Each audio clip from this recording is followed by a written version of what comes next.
안녕하세요. 저는 50대 중반 남성입니다. 반세기를 살아오면서 많은 일들이 있었지만 제 인생의 전환점이 된 그 시절이 문득 떠오릅니다. 바로 약 30년 전 제가 20대 때 겪었던 군복무 시절입니다. 왜 하필 오늘 그 시절을 떠올렸을까요?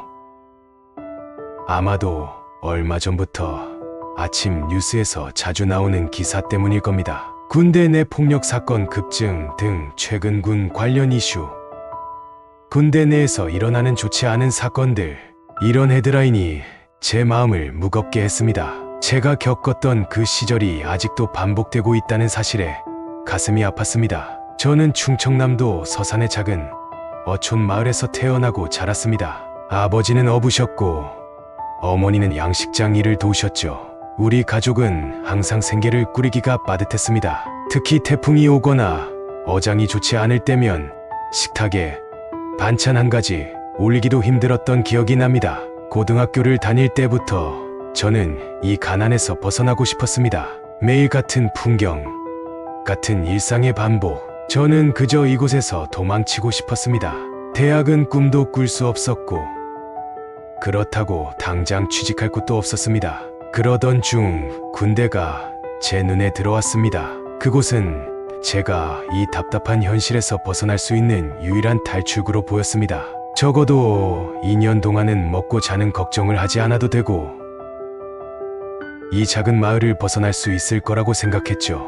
그래서 저는 고민할 것도 없이 고등학교를 졸업하자마자 바로 입대를 지원했습니다. 부모님께는 빨리 다녀와서 가족을 돕겠다고 말씀드렸지만 사실 제 마음 깊은 곳에는 그저 이곳에서 벗어나고 싶다는 생각뿐이었습니다. 1990년대 갓 20대의 저는 강원도 최전방 부대에 배치받게 되었습니다. 그때는 몰랐습니다.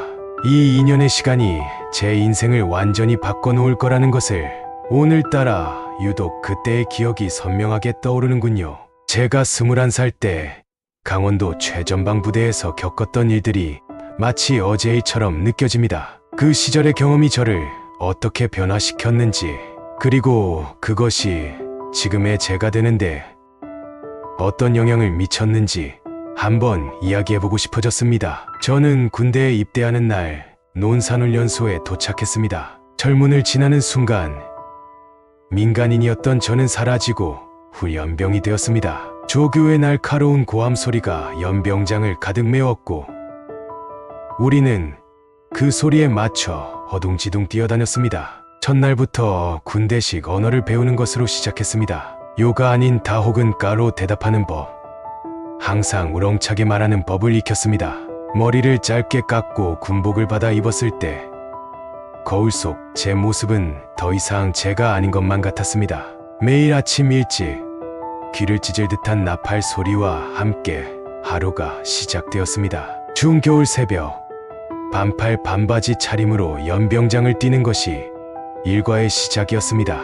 넘어져 무릎을 다치더라도 멈출 수 없었습니다. 뒤처지면 모두가 고생한다는 압박감이 저를 앞으로 나아가게 했습니다. 훈련은 끊임없이 이어졌습니다. 제식훈련, 사격훈련, 화생방훈련, 수류탄 던지기 등 처음 해보는 것들의 연속이었습니다.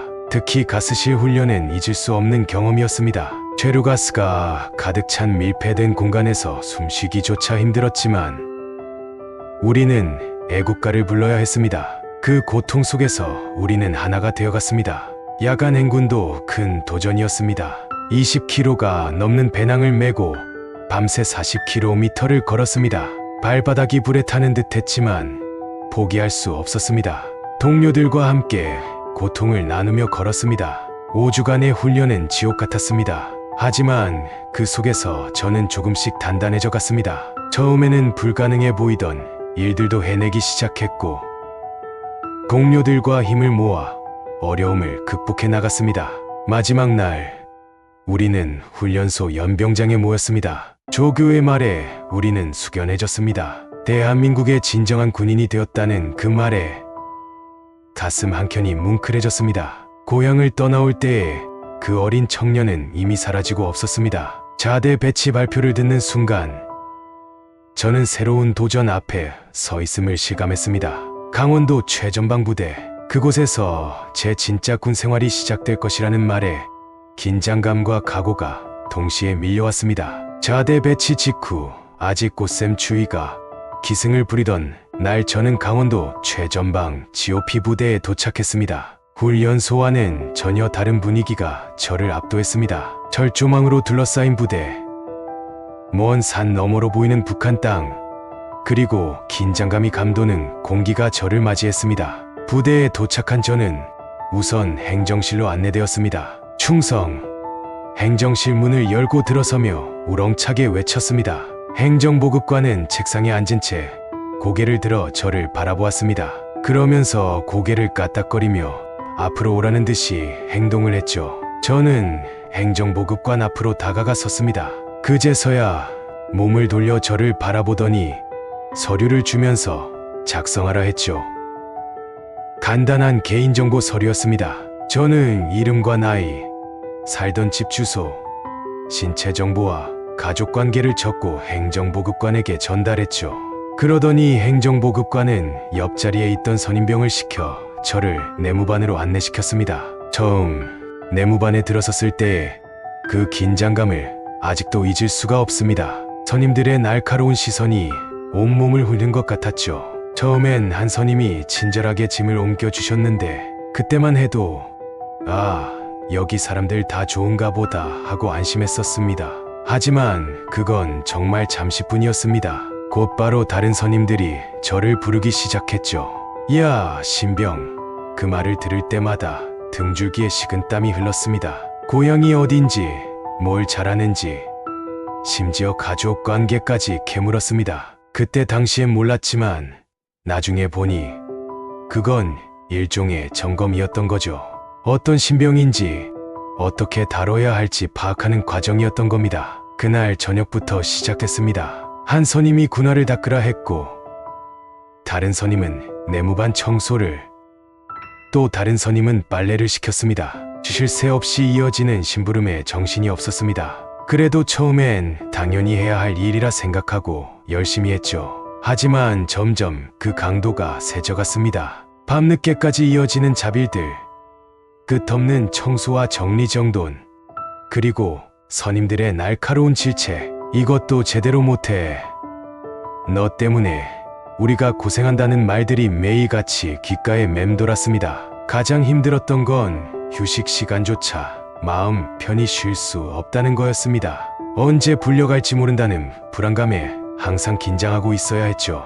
그 시절을 생각하면 아직도 가슴이 답답해집니다. 하루하루가 생존을 위한 싸움이었습니다. 증거하고 싶은 마음도 있었지만 그럴 수 없었죠. 폐급 신병라는 낙인이 찍힐까 두려웠고 더 심한 보복이 올까 겁이 났습니다. 그저 견디는 수밖에 없었습니다. 그렇게 선임들의 심부름을 하던 어느 날 밤, 그날 밤은 여느 때와 다름없이 고요했습니다. 하지만 그 고요함은 오래가지 않았죠. 갑자기 누군가가 제 모포를 확 걷어내며 저를 흔들어 깨웠습니다. 야, 일어나, 빨리. 잠에서 깨어나 보니 선임 몇 명이 제 앞에 서 있었습니다. 그들의 눈빛에서 뭔가 좋지 않은 일이 일어날 것 같다는 걸 직감했습니다. 너 오늘 내무반 청소를 제대로 안 했지? 사실 저는 그날도 평소와 다름없이 열심히 청소했습니다. 하지만 그들은 제 해명을 들으려 하지 않았죠. 변명하지 마. 네가 대충 한 탓에 내일 아침 검열에서 우리 소대가 망신당할 거 아냐? 그리고는 시작됐습니다. 주먹질, 발길질, 그리고 끝없는 욕설. 저는 그저 몸을 웅크리고 견딜 수밖에 없었습니다. 이래서 신병은 맞아야 돼. 그래야 정신을 차리지. 한 선임의 말이 아직도 귓가에 맴돕니다. 그들에겐 이런 행위가 당연하다는 듯했습니다. 군기 잡는다는 명목으로 자행되는 폭력이었죠. 구타가 끝난 후에도 잠들 수 없었습니다. 온몸이 아픈 것보다 더 아픈 건 마음이었습니다. 왜 이런 일을 당해야 하는지, 언제까지 이렇게 살아야 하는지, 그런 생각들로 밤을 지새웠습니다. 다음날 아침, 몸 곳곳에 남은 멍자국을 보며 또다시 하루를 시작해야 했습니다. 이게 제가 겪어야 할 군 생활의 현실이었습니다. 그리고 이런 날들이 앞으로도 계속될 거란 생각에 절망감이 밀려왔습니다. 그날 이후로 구타와 괴롭힘은 더욱 심해졌습니다. 마치 제가 그들의 스트레스 해소 대상이 된 것만 같았죠. 어느 날은 식사 시간에 맛없는 음식이 나온 걸 미리 말 안 했다는 이유로 1시간 동안 발굽혀 펴기를 시켰습니다. 팔이 후들거려 더 이상 할 수 없을 때까지요. 그리고 그 후에도 쉴 수 없었습니다. 손님들은 바로 매점으로 달려가 저녁거리를 사오라 시켰습니다. 또 다른 날에는 제 개인 물품 정리가 마음에 들지 않는다며 모든 것을 바닥에 쏟아부었습니다. 그리고는 3분 안에 다시 정리하라고 했죠. 당연히 불가능한 시간이었고 결국 잠들기 직전까지 반복해서 물품 정리를 시켰죠. 화장실 청소 시간은 특히나 두려웠습니다. 지독한 냄새가 나는 화장실을 저 혼자 청소하게 시켰죠. 이 과정에서 조금이라도 마음에 들지 않으면 욕설과 폭언은 기본이고 화장실 바닥을 핥으라고까지 했습니다. 야간 경계 근무 때는 더 심했습니다. 아무도 보지 않는 곳에서 일어나는 일들이니까요. 한 번은 추운 겨울밤 내복도 입지 못하게 한 채 얇은 군복 차림으로 3시간 동안 보초를 서게 했습니다. 그리고 돌아와서는 추웠지. 이게 군대야 라며 비웃었죠. 휴가를 다녀온 후에는 더 심한 관심을 받았습니다. 고향 다녀오니까 맛이 갔나 보네 라며 온갖 이유를 들어 괴롭혔습니다. 심지어 바깥 공기를 쐬고 왔다는 이유로 몇 날 며칠 구타당하기도 했죠. 이런 일들이 매일같이 반복되었습니다. 점점 제 정신이 무너져가는 것 같았습니다. 밤에는 악몽에 시달렸고 낮에는 항상 불안에 떨었죠. 언제 어디서 무슨 일이 벌어질지 모른다는 공포가 저를 짓눌렀습니다. 그래도 저는 버텼습니다. 이것도 언젠가는 지나가겠지라는 희망을 가지고요. 하지만 그 언젠가가 언제일지 그때까지 제가 버틸 수 있을지는 알 수 없었습니다. 끝없는 구타와 괴롭힘이 계속되던 어느 날 저는 결국 한계에 다다랐습니다. 아침 점호 중 갑자기 눈앞이 캄캄해지더니 그대로 쓰러져 버렸죠. 정신을 차렸을 때는 의무실 침상 위였습니다. 몸 곳곳이 쑤시고 아팠습니다. 천천히 눈을 뜨자 의무장교가 제 옆에 서 있었습니다. 정신이 드냐는 의무장교의 말에 다 죽어가는 목소리로 대답을 하며 고개를 끄덕였습니다. 그러자 의무장교는 한숨을 쉬며 제 몸에 있던 멍자국 이야기를 꺼냈습니다. 순간 저는 모든 것을 털어놓고 싶은 충동이 들었습니다. 하지만 그 순간 의무장교는 어느 정도 눈치를 챘다는 듯이 한숨을 쉬며 말했습니다. 군대라는 게 다 그렇지 뭐. 나도 겪어봐서 잘 알아. 힘들겠지만 참아야 돼. 그 말을 들은 저는 세상이 무너지는 듯한 느낌을 받았습니다. 군대에선 제 편이 없다고 느꼈거든요. 의무장교는 정신 차렸으면 빨리 복귀하라고 말했습니다. 더 늦으면 선임들한테 더 찍힐 거라면서요. 저는 천천히 몸을 일으켰습니다. 온몸이 쑤시고 아팠지만 그보다 더 아픈 건 마음이었습니다. 도움을 받을 수 있을 거란 마지막 희망마저 사라진 순간이었으니까요. 의무실을 나서며 생각했습니다. 이게 정말 군대의 현실인가? 이런 고통을 견뎌내는 게 당연한 건가? 하지만 대답은 없었습니다. 그저 다시 그 지옥 같은 일상으로 돌아가야 한다는 현실만이 저를 기다리고 있었습니다. 의무실을 나서자마자 복도에서 몇몇 선임들과 마주쳤습니다. 그들의 눈빛에서 즉시 불길한 기운이 느껴졌죠. 한 선임이 제게 다가와 어깨를 세게 툭 쳤습니다. 아픈 몸에 그 충격이 전해져 온몸이 움찔했지만 표정 관리하느라 필사적이었습니다. 야, 꾀병 부리고 좋았냐? 또 다른 선임이 비웃듯 말했습니다. 의무실 침대는 편했어. 우리가 얼마나 고생했는지 알아? 그들의 말에 대꾸할 수 없었습니다. 그저 고개를 숙인 채 서 있을 뿐이었죠. 갑자기 한 선임이 제 귓가에 속삭였습니다. 오늘 밤에 재미있는 거 준비했어. 기대하라고. 그 말에 등줄기로 식은땀이 흘렀습니다. 앞으로 제게 어떤 일이 벌어질지 상상도 할 수 없었습니다. 복도를 걸어나가는 동안 선임들의 차가운 시선이 계속 저를 따라왔습니다. 제 발걸음은 점점 더 무거워졌고 의무실에서 느꼈던 잠깐의 안도감은 이미 사라진 지 오래였습니다. 다시 일상으로 돌아가야 한다는 현실에 가슴이 답답해졌습니다. 하지만 달리 선택할 수 있는 길은 없었습니다. 그저 견뎌내는 수밖에 없었죠. 앞으로의 시간들이 얼마나 더 고통스러울지 생각하자 절망감이 밀려왔습니다. 의무실에서 돌아온 그날 밤, 선임들의 재미있는 것은 생각보다 더 잔인했습니다. 한밤중에 깨워 화장실로 끌고 갔고 찬물을 뒤집어 씌운 채 몇 시간 동안 쪼그려 앉아있게 했습니다. 주의와 공포에 온몸이 떨렸지만 소리 한번 낼 수 없었죠. 날이 갈수록 상황은 악화됐습니다. 구타는 일상이 되었고 모욕적인 언사들이 끊이지 않았습니다. 식사 시간조차 평온할 수 없었습니다. 항상 누군가 지켜보고 있다는 느낌에 음식 넘기기도 힘들었죠. 점점 제 모습이 변해가는 걸 느꼈습니다. 예전의 활기찬 모습은 온데간데 없고 늘 움츠러든 채 주변을 경계하는 사람이 되어갔습니다. 밤에는 악몽에 시달렸고 낮에는 언제 어떤 일이 벌어질지 모른다는 불안감에 시달렸습니다. 어느 날 더 이상 견딜 수 없다는 생각이 들었습니다. 타령을 고민했죠. 하지만 그 결과가 얼마나 비참할지 알기에 포기했습니다. 대신 부모님께 편지를 썼습니다. 하지만 그 편지는 결국 보내지 못했습니다. 가족들에게 걱정을 끼치고 싶지 않았거든요. 그렇게 날들이 흘러갔습니다. 제 안에 뭔가가 서서히 무너져가는 것을 느꼈습니다. 희망이라곤 찾아볼 수 없는 나날 속에서 그저 하루하루를 버텨내는 것만으로도 힘겨웠습니다. 시간이 흐르면서 제 마음속에 새로운 생각이 자리 잡기 시작했습니다. 신병, 그래 신병이 오면 달라질 거야. 이런 생각이 제 유일한 희망이 되었습니다. 날마다 부대 게시판을 확인했습니다. 새로운 배치 명령이 올라오지는 않았는지 살펴보곤 했죠. 매일 밤 잠들기 전 내일은 신병이 올까 하는 생각으로 가득 찼습니다. 선임들의 괴롭힘은 계속되었지만 이제는 그것을 견디게 해주는 무언가가 있었습니다. 곧 신병이 올 거야. 그러면 이 모든 게 끝날 거야. 이런 생각이 제게 힘이 되었습니다. 신병의 도착을 기다리는 동안 저는 그가 오면 어떻게 대할지 상상하곤 했습니다.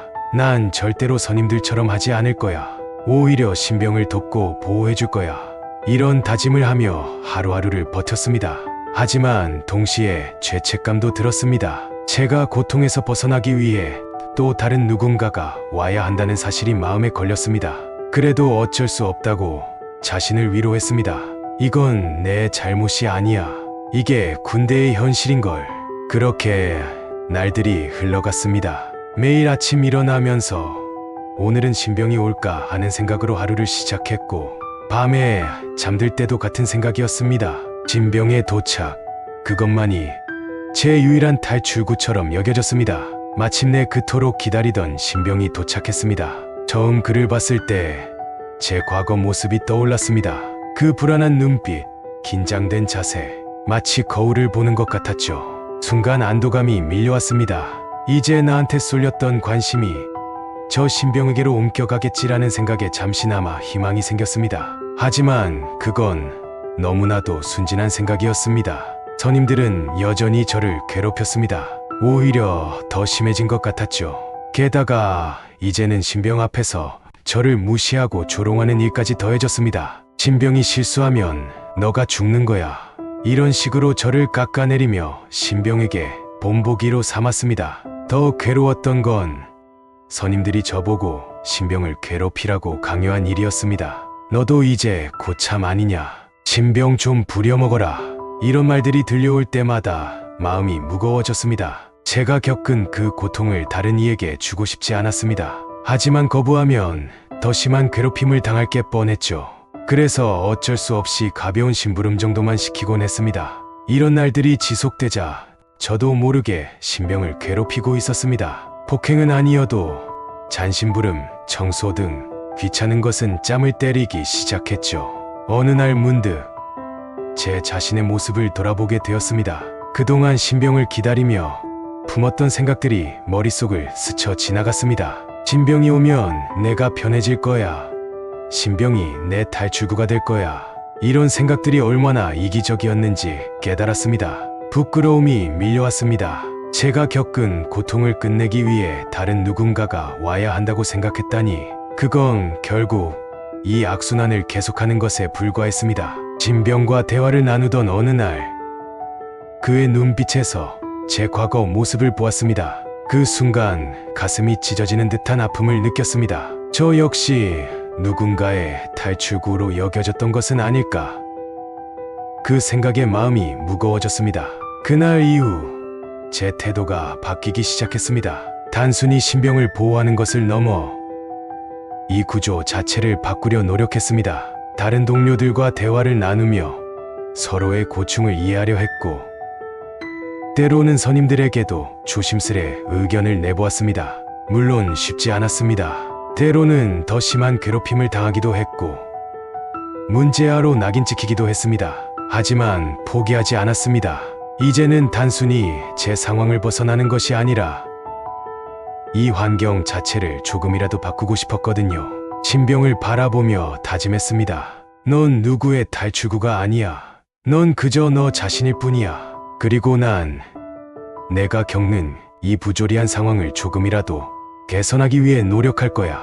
이 과정은 고통스러웠지만 동시에 제 내면의 성장을 가져왔습니다. 더 이상 누군가를 희생양으로 삼아 제 상황을 개선하려 하지 않았습니다. 대신 작은 변화라도 만들어내기 위해 노력했습니다. 그리고 그 과정에서 의외의 동료들을 발견하기도 했습니다. 저와 같은 생각을 가진 이들이 있다는 걸 알게 되었고, 함께 힘을 모아 조금씩 변화를 만들어 갔습니다. 이제 저는 압니다. 진정한 변화는 누군가의 희생이 아닌 우리 모두의 노력으로 이루어진다는 것을요. 그리고 그 변화의 시작점은 바로 제 자신이라는 것도 말입니다. 선임들은 예상대로 신병을 괴롭히기 시작했습니다. 하지만 저는 달랐습니다. 제가 겪었던 그 고통을 다시 누군가에게 주고 싶지 않았거든요. 어느 날 신병이 실수로 청소를 제대로 하지 못했습니다. 선임들이 화를 내며 고함을 치기 시작했죠. 하지만 저는 그 상황을 막아섰습니다. 제가 확인을 제대로 못해서 그렇습니다. 제 잘못입니다. 선임들의 분노가 저에게로 쏠렸지만 괜찮았습니다. 적어도 신병은 보호할 수 있었으니까요. 그 일이 있고 난 후 조용히 신병을 불렀습니다. 괜찮아. 네 잘못 아니야. 여긴 원래 이래.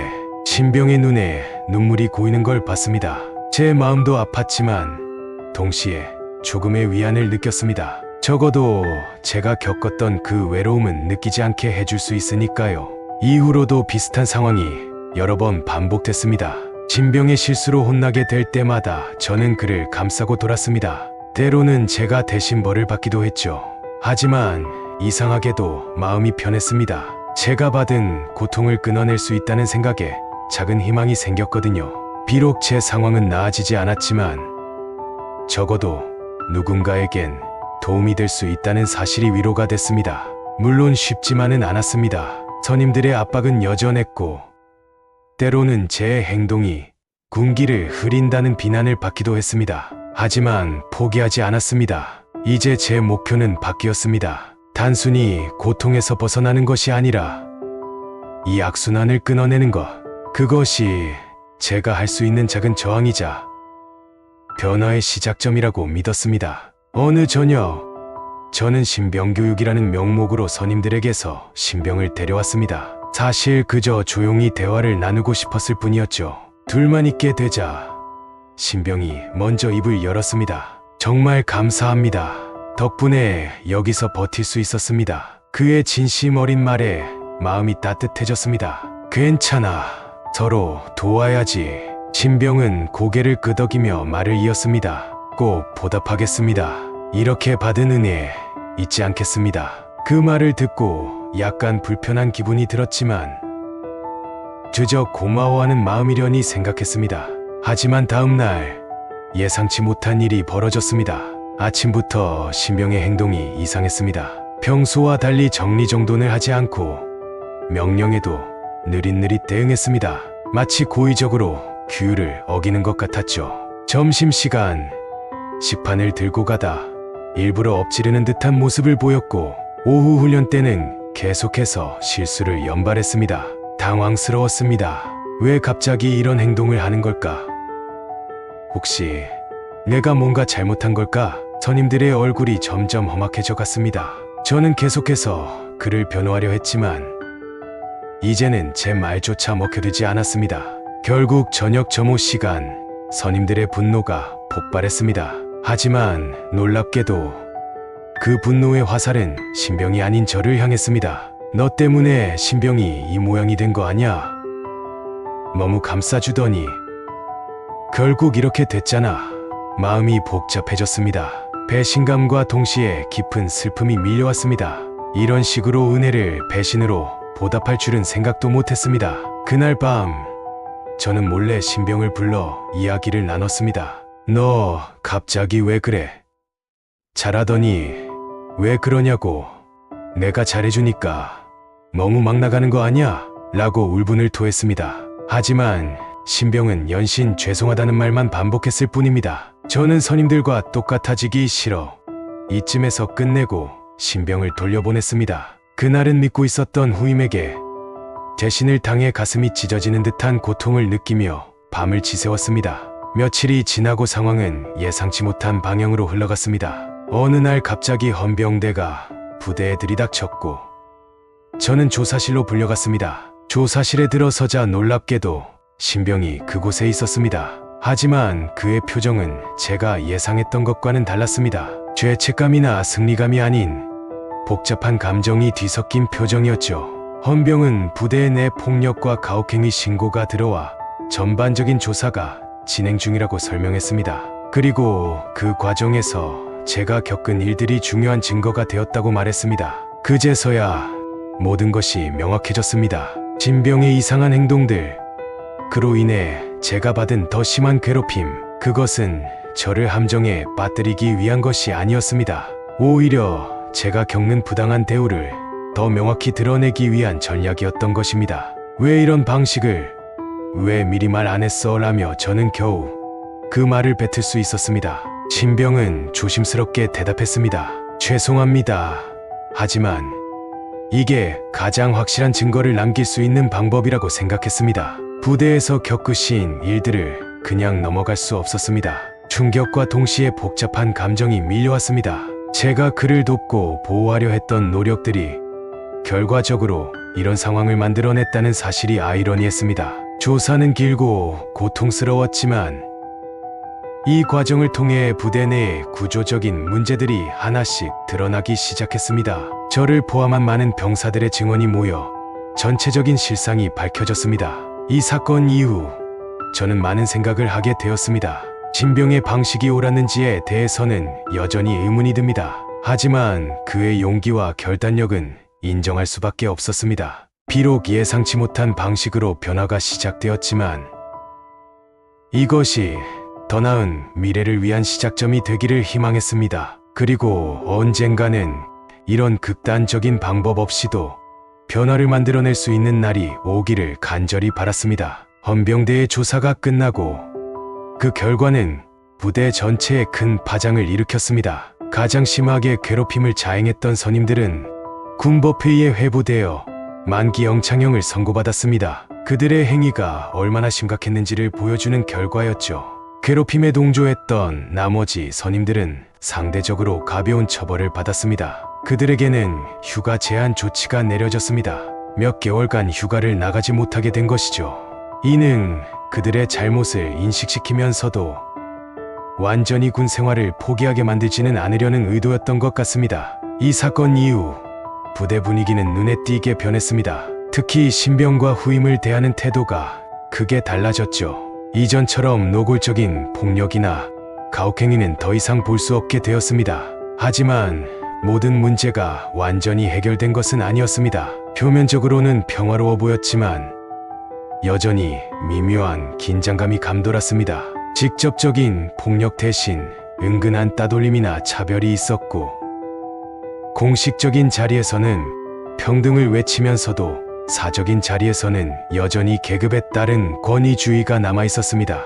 또한 일부 병사들 사이에서는 오히려 과도한 경계심이 생겨났습니다. 서로를 믿지 못하고 항상 누군가가 자신을 감시하고 있다는 피해의식에 시달리는 경우도 있었죠. 저녁을 앞두고 마지막으로 신병을 만났을 때 그는 흔히 말하는 부대의 실세였습니다. 그에게 물었습니다. 우리가 한 일 정말 옳은 걸까? 그는 잠시 생각에 잠기더니 대답했습니다. 완벽한 해결책은 아니었을 것입니다. 하지만 적어도 변화의 시작점은 만들어냈다고 생각합니다. 그의 말에 고개를 끄덕이며 저는 생각했습니다. 이것이 끝이 아니라 시작일 뿐이라고. 진정한 변화는 하루아침에 이루어지지 않습니다. 앞으로도 많은 노력과 시간이 필요할 것입니다. 저녁 후에도 가끔 그 시절을 떠올리며 생각합니다. 우리의 행동이 옳았는지, 다른 방법은 없었는지, 그리고 앞으로 군대 문화가 어떻게 변해갈지.